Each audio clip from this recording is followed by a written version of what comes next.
పల్నాడు జిల్లా పిడుగురాళ్ల ప్రభుత్వ మెడికల్ కాలేజీలో జరుగుతున్న అభివృద్ది పనులకు కలెక్టర్ కృతికా శుక్లా పరిశీలించారు. అధికారులతో సమీక్ష నిర్వహించి పనుల పురోగతిని అడిగి తెలుసుకున్నారు. ఆగస్టు 15 నాటికి ఇన్పేషెంట్ బ్లడ్ బ్యాంక్ ఆపరేషన్ థియేటర్ల పూర్తి స్థాయిలో అందుబాటులోకి రావాలన్నారు. అనాటమీ, ఫిజియాలజీ, బయోకెమిస్ట్రీ ల్యాబ్లను త్వరగా పూర్తి చేయాలన్నారు. నర్సింగ్ విద్యార్థుల మెస్ కోసం టెండర్లు పిలవాలన్నారు. అలాగే పనుల్లో వేగం పెంచేందుకు సిబ్బందిని పెంచాలని ఆదేశించారు. ఆసుపత్రిలో రోగులతో మాట్లాడి వైద్య సేవల గురించి ఆరా తీశారు.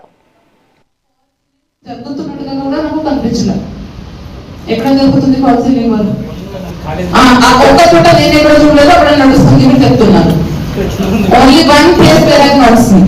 I have seen all 6 blocks. ఎక్కడ కూడా నాకైతే అంటే నేను ఎక్కడ తిరిగాను, ఎక్కడ ముఖ్యంగా ఇమీడియట్ కావాలి ఆ లొకేషన్ తిరిగాను. నేను ఇంపార్టెంట్ లొకేషన్స్ తిరిగాను.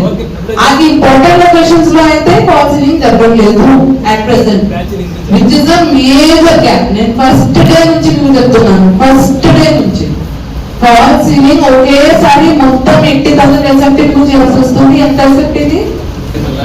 80,000 ఎస్ఎఫ్టీ కోసం ఇప్పుడు కౌన్సిలింగ్ పెరిగి ఉంది మీకు. అంటే మేజర్ క్లియర్స్ ఆ 5-6 లేబర్ చేస్తే జరుగుతుంది. Counselling labour